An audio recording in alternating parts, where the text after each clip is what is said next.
ಠಡಾ welcome back to my channel Megha Madhu Kannada vlogs. ಬನ್ನಿ ಒಂದು traditional recipe ಮಾಡೋಣ. ಇವತ್ತು ನಾನು ಕಿಚನ್ನಲ್ಲಿ ಇದ್ದೀನಿ ಅಂತ ಹೇಳಿದ್ರೆ ಹೊಸ ರೆಸಿಪಿಯಿಂದ ಬಂದಿರ್ತೀನಿ ಅಂತ ನಿಮಗೂ ಗೊತ್ತಿರುತ್ತೆ. ಇವತ್ತು ಹಲಸಿನಣ್ಣಲ್ಲಿ ಏನಾದರೂ ಸ್ಪೆಷಲ್ ಮಾಡೋಣ, ತುಂಬ ಚೆನ್ನಾಗಿರುತ್ತೆ. ಹಲಸಿನ ಹಣ್ಣಿನ ಕಡುಬು ರೆಸಿಪಿ ಬನ್ನಿ ಮಾಡೋಣ. ಬೆಳಗ್ಗೆನೇ ಅಕ್ಕಿ ನೆನೆಸಿಟ್ಟಿದ್ದೆ. ಅಕ್ಕಿ ನೆನೆಸಿಟ್ರು ಅಕ್ಕಿ ಬೇಕಿದ್ದಕ್ಕೆ, ಸೊ ಬೆಳಗ್ಗೆನೇ ಅಕ್ಕಿ ನೆನೆಸಿಟ್ಟಿದ್ದೆ. ಮತ್ತು ಹಲಸಿನಣ್ಣೆಲ್ಲ ನಾನು ಈ ಥರ ಸ್ಲೈಸ್ ಮಾಡಿ ತೊಗೊಂಡಿದ್ದೀನಿ. ಮತ್ತು ಇನ್ನೂ ಒಂದಷ್ಟು ಇಂಗ್ರೀಡಿಯೆಂಟ್ಸ್ ಬೇಕು, ಅದಕ್ಕೆಲ್ಲ ನಾವು ಇವಾಗ ರೆಡಿ ಮಾಡ್ಕೊಂಬಿಡೋಣ. ನೋಡಿ, ಈ ರೆಸಿಪಿ ಮಾಡೋದಕ್ಕೆ 1 ಬೌಲಷ್ಟು ನಾನು ಬೆಲ್ಲನ ತೊಗೊಂಡಿದ್ದೀನಿ. ಮತ್ತು ಒಂದು 20ರಿಂದ 25, ಮೇ ಬಿ ಇನ್ನೂ ಜಾಸ್ತಿ ಇರ್ಬೋದು, ಒಂದು 30 ತೋಳೆ ಈ ಥರ ನಾನು ಸ್ಲೈಸ್ ಮಾಡಿ ಬಿಡಿಸಿ ಇಟ್ಕೊಂಡಿದ್ದೀನಿ. ಅದಾದಮೇಲೆ 2 ಕಪ್ಪಷ್ಟು ಅಕ್ಕಿನ ನಾನು ಬೆಳಗ್ಗೆನೇ ನೆನೆಸಿಟ್ಕೊಂಡಿದ್ದೆ. ಒಂದು 4 to 5 hours ಇದು ನೆಂದರೆ ಸಾಕು. ಅದನ್ನು ತೊಗೊಂಡಿದ್ದೀನಿ. ಇದನ್ನು 3 ಹಾಕ್ಬಿಟ್ಟು ಪಟ ಅಂತ ಗ್ರೈಂಡ್ ಮಾಡ್ಕೊಂಬಿಡೋಣ. ನನಗೆ ಟೈಮ್ ಇಲ್ಲ, ಇನ್ನು 20 minutes ಟೈಮ್ ಇದೆ ಅಷ್ಟೇ. ಅಲ್ಲಿಂದ ಗಡಿಯಾರದಲ್ಲಿ ನೋಡ್ತಿದ್ದೀನಿ 20 minutes ಟೈಮ್ ಇದೆ ಅಷ್ಟೇ. ಅಷ್ಟೊತ್ತು ಮುಗಿಸ್ಬಿಡ್ಬೇಕು.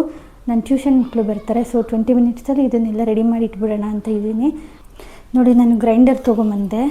ಇದಕ್ಕೆ ಸ್ವಲ್ಪ ಹಲಸಿನ ತೋಳೆ ಎಲ್ಲ ಕಟ್ ಮಾಡ್ಕೊಂಡು ಇಟ್ಕೊಂಡಿದ್ವಲ್ಲ, ಅದು ಕೂಡ ಸೇರಿಸ್ತಾ ಇದ್ದೀನಿ. ಎರಡೂ ಸಪ್ರೇಟ್ ನಾವು ರುಬ್ಕೊಳ್ಳೋಕೆ ಹೋದರೆ ನಮ್ಮ ನೀರು ಜಾಸ್ತಿ ಆ್ಯಡ್ ಮಾಡಬೇಕಾಗತ್ತೆ. ಮತ್ತು ಸ್ವಲ್ಪ ಅಕ್ಕಿ ಹಾಕ್ಕೋತಾ ಇದ್ದೀನಿ, ನೆನೆಸಿಟ್ಟಿದ್ವಲ್ಲ ಆ ಅಕ್ಕಿ ಕೂಡ ಹಾಕ್ಕೋತಾ ಇದ್ದೀನಿ. 3 ಅಡಿ ಅಕ್ಕಿ ಹಾಕ್ತಾಯಿದ್ದೀನಿ ನಾನು. ನೋಡ್ಬೋದು ಕೆಳಗಡೆ ಬೆಲ್ಲ ಆಮೇಲೆ ಬೆಲ್ಲ ಕೂಡ ಹಾಕ್ಕೊಬೇಕು. ಕೆಳಗಡೆ ನಾನು ಹಲಸಿನ ತೋಳೆದು ಹಾಕ್ಕೊಂಡಿದ್ದೀನಿ. ಅದಾದಮೇಲೆ 3 ಅಡಿ ಅಕ್ಕಿ ಹಾಕ್ಕೊಂಡಿದ್ದೀನಿ. ಈಗ ಸ್ವಲ್ಪ ಬೆಲ್ಲ ಕೂಡ ಹಾಕ್ಕೊಂಬಿಡೋಣ. ಇದಕ್ಕೇನೆಲ್ಲ ಮಿಕ್ಸ್ ಮಾಡಿ, ಬೆಲ್ಲದಲ್ಲಿ ಏನು ಕಲ್ಲು ಆ ಥರ ಏನೂ ಇಲ್ಲ ನಮ್ಮ ಮನೇಲಿರೋ ಬೆಲ್ಲದಲ್ಲಿ, ಸೊ ನಾನು ಹಾಗೆ ತೊಗೋತಿದ್ದೀನಿ. ಪ್ರೀವಿಯಸ್ ಮಾಡಿದಾಗ ನನಗೇನು ಕಲ್ಲು ಥರ ಇದೆ ಅಂತ ಅನಿಸಿಲ್ಲ, ಸೊ ಡೈರೆಕ್ಟಾಗಿ ನಾನು ಎಲ್ಲ ಒಟ್ಟಿಗೆ ಹಾಕ್ಕೊಂಡು ಗ್ರೈಂಡ್ ಮಾಡ್ಕೊಂಬಿಡ್ತೀನಿ. ಇವಾಗ ನಾವು ಅಕ್ಕಿನೇ ಸಪ್ರೇಟಾಗಿ ಗ್ರೈಂಡ್ ಮಾಡ್ಕೊಳ್ಳೋಕೆ ಹೋದರೆ ನಾವು ಎಕ್ಸ್ಟ್ರಾ ನೀರನ್ನ ಆ್ಯಡ್ ಮಾಡಬೇಕಾಗುತ್ತೆ. ಅದ್ರ ಬದಲು ತೋಳೆ ಜೊತೆನಲ್ಲೇ ನಾವು ಗ್ರೈಂಡ್ ಮಾಡ್ತಿದ್ರೆ ಎಕ್ಸ್ಟ್ರಾ ನೀರು ಜಾಸ್ತಿ ಕನ್ಸ್ಯೂಮ್ ಮಾಡಲ್ಲ, ಕನ್ಸಿಸ್ಟೆನ್ಸಿ ಚೆನ್ನಾಗಿ ಬರುತ್ತೆ ಅಂಥೇಳಿ ನಾನು ಎಲ್ಲ ಒಟ್ಟಿಗೆ ಗ್ರೈಂಡ್ ಮಾಡ್ತಿದ್ದೀನಿ.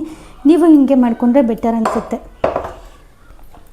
ಇದೇನು ತುಂಬ ಸ್ಮೂತ್ ಕನ್ಸಿಸ್ಟೆನ್ಸಿನೂ ಬೇಡ, ಜಾಸ್ತಿ ತರಿನೂ ಬೇಡ, ಆವ್ರೇಜಾಗಿರಬೇಕು. ಅಂದರೆ ಚಿರೋಟಿ ರವೆ ಎಲ್ಲ ಹಾಕಿದ್ರೆ ಯಾವ ಥರ ಕನ್ಸಿಸ್ಟೆನ್ಸಿನಲ್ಲಿರುತ್ತೆ ಆ ಕನ್ಸಿಸ್ಟೆನ್ಸಿನಲ್ಲಿದ್ದರೆ ಸಾಕು. ಸೊ ನಾನೀಗ ರುಬ್ತಾ ಇದ್ದೀನಿ ಇದನ್ನು.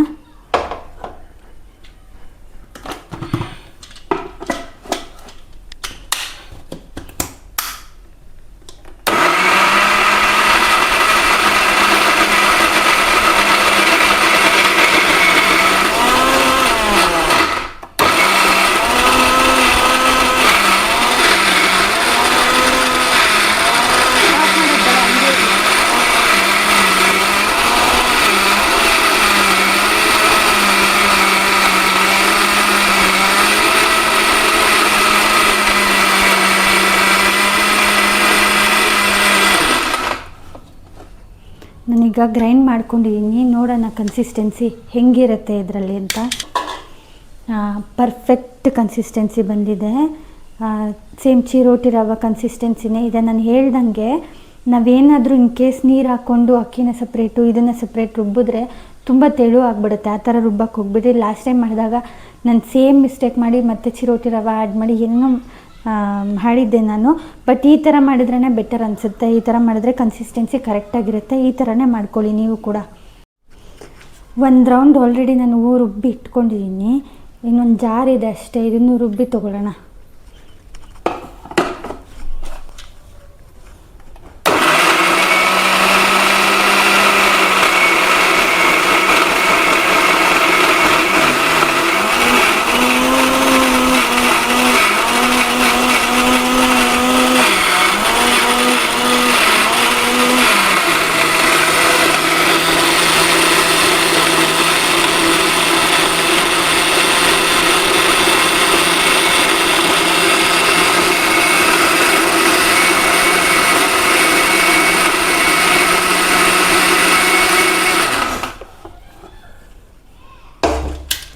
ಈಗ ಇದನ್ನು ರುಬ್ಬಿ ತೊಗೊಂಡಿದ್ದೀನಿ.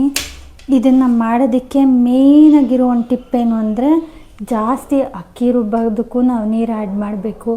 ಮತ್ತು ಇದ್ರ ಜೊತೆಯಲ್ಲಿ ಹಲಸಿನ ಹಣ್ಣು ಇರುತ್ತಲ್ಲ ಅದಕ್ಕೂ ಕೂಡ ಅದರಲ್ಲೂ ಕೂಡ ಮಾಯ್ಶ್ಚರ್ ಕಂಟೆಂಟ್ ಇರುತ್ತೆ, ವಾಟರ್ ಕಂಟೆಂಟ್ ಇರುತ್ತೆ.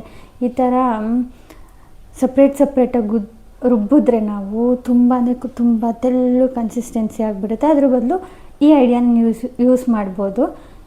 ಹಲಸಿನ ಹಣ್ಣು, ಅಕ್ಕಿ, ಬೆಲ್ಲ ಎಲ್ಲನೂ ಒಟ್ಟಿಗೆ ಹಾಕ್ಕೊಂಡು ನಾನು ರುಬ್ತಾಯಿದ್ದೀನಿ. ಬೆಲ್ಲದಲ್ಲಿ ಕಲ್ಲಿಲ್ಲ, ಸೊ ನಾನು ಒಟ್ಟಿಗೆ ಹಾಕ್ತಿದ್ದೀನಿ. ಒಂದು ಸತಿ ಚೆಕ್ ಮಾಡಿ, ನಿಮ್ಮ ಬೆಲ್ಲದಲ್ಲಿ ಏನಾದರೂ ಕಲ್ಲಿದ್ದರೆ ಒಂದು ಸತಿ ಚೆಕ್ ಮಾಡಿಬಿಟ್ಟು ಹಾಕಬೇಕಾಗತ್ತೆ. ಇವಾಗ ಇದು ಅಷ್ಟೇ,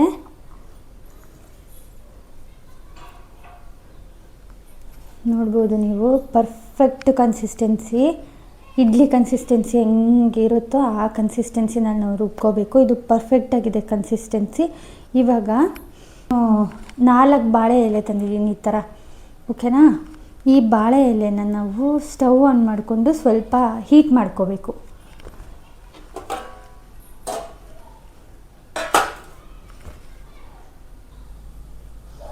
ನೋಡಿ, ಈ ಥರ ಫ್ಲೇಮ್ ಇಟ್ಕೊಂಡು, ಫ್ಲೇಮ್ ಮೀಡಿಯಮಲ್ಲಿದೆ, ಸುಮ್ಮನೆ ಜಸ್ಟ್ ಈ ಥರ ಹೀಟ್ ಮಾಡ್ಕೋಬೇಕು. ಯಾಕಂದರೆ ಇದನ್ನು ಹೀಟ್ ಮಾಡಿಕೊಂಡ್ರೆ ಫೋಲ್ಡ್ ಮಾಡೋದಕ್ಕೆ ಈಸಿ ಆಗುತ್ತೆ ಅಂತ ಅಷ್ಟೇ. ಜಸ್ಟ್ ಹೀಟ್ ಮಾಡ್ಕೋತಾ ಇದ್ದೀನಿ. ಆವಾಗ ಕಲರ್ ಚೇಂಜ್ ಆಗುತ್ತೆ, ನಿಮಗೆ ಗೊತ್ತಾಗುತ್ತೆ ನೋಡಿ. ಇಲ್ಲಿಗೂ ಕಲರ್ ಚೇಂಜ್ ಇದೆ ಅಲ್ವಾ, ಇಷ್ಟು ಮಾಡಿಕೊಂಡ್ರೆ ಸಾಕು. ಈಗ ನಾನು ಈ 4 ಎಲೆ ಕೂಡ ಈ ಥರ ಬಿಸಿ ಮಾಡ್ಕೊಂಡು ತೊಗೊಂಡಿದ್ದೀನಿ. ನೋಡಿ ಕಲರು ಹೆಂಗೆ ಚೇಂಜ್ ಆಗಿದೆ ಅಂತ. ನಾನೀಗ ಒಂದು 3-4 ಏಲಕ್ಕಿ ಪೌಡರ್ ಮಾಡಿ ಇಟ್ಕೊಂಡಿದ್ದೀನಿ. ಇದನ್ನು ಕೂಡ ಆ ಬ್ಯಾಟರ್ ಜೊತೆ ನಾನು ಆ್ಯಡ್ ಮಾಡ್ತೀನಿ.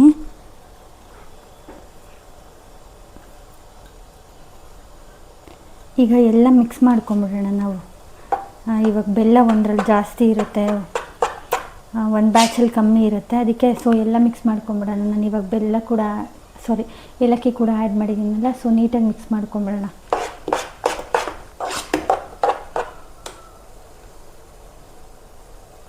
ಏಲಕ್ಕಿ ಜಸ್ಟ್ ಫ್ರೇಗ್ರೆನ್ಸಿಗೆ ಮಾತ್ರ ಆ್ಯಡ್ ಮಾಡಿರೋದು ನಾನು. ತುಂಬ ಚೆನ್ನಾಗಿ ಫ್ರೇಗ್ರೆನ್ಸ್ ಬರುತ್ತೆ ಇದರಲ್ಲಿ ಏಲಕ್ಕಿನ ಆ್ಯಡ್ ಮಾಡಿದ್ರೆ.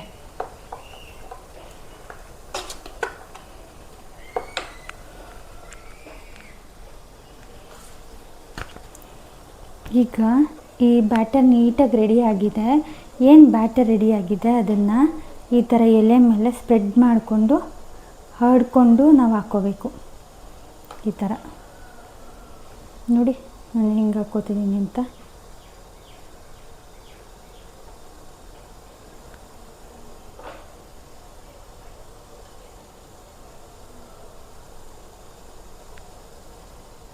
ಈ ಥರ ಹಾಕ್ಕೊಂಡು ಎಲೆನ ಈ ಥರ ಕ್ಲೋಸ್ ಮಾಡಿಕೊಂಡು ನಾರ್ಮಲಾಗಿ ಇಡ್ಲಿನ ನಾವು ಯಾವ ಥರ ಸ್ಟೀಮ್ ಮಾಡ್ತೀವೋ ಆ ಥರ ಸ್ಟೀಮ್ ಮಾಡಿಕೊಡೋದಷ್ಟೇ.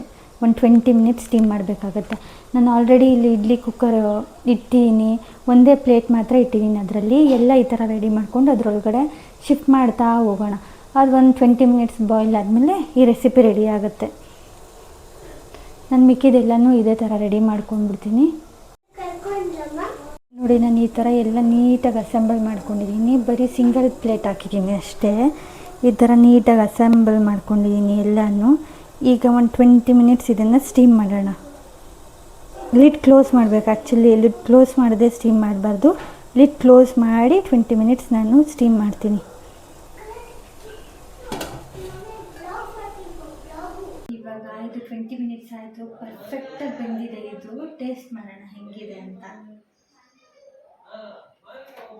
ಆಫ್ ಮಾಡ್ಕೊಂಡೆ ನಾನು ಇವಾಗ. ಇದು ಜಾಸ್ತಿ ಬಿಸಿ ಇದ್ರೆ ತಿನ್ನೋಕ್ಕಾಗಲ್ಲ. ನೋಡಿ ಯಾವ ಥರ ಬಂದಿದೆ. ತುಂಬ ಚೆನ್ನಾಗಿ ಫ್ರೇಗ್ರೆನ್ಸ್ ಕೊಡ್ತಾ ಇದೆ. ಇದು ಹೀಗೆ ತಿನ್ಬಿಡೋಣ ಅನಿಸುತ್ತೆ. ಸಕ್ಕತ್ ಬಿಸಿ ಇದೆ.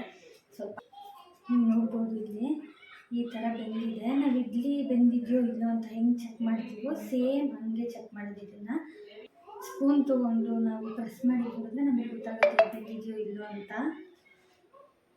ನೋಡಿ ಪರ್ಫೆಕ್ಟಾಗಿ ಬೆಂದಿದೆ ಇದು.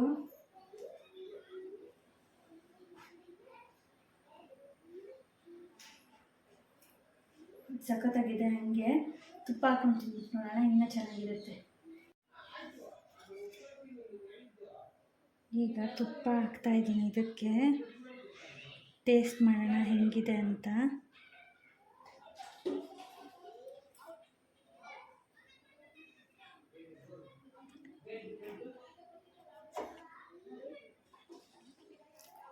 ಪರ್ಫೆಕ್ಟ್, ತುಂಬ ಚೆನ್ನಾಗಿದೆ, ಸಕ್ಕತ್ತಾಗಿದೆ.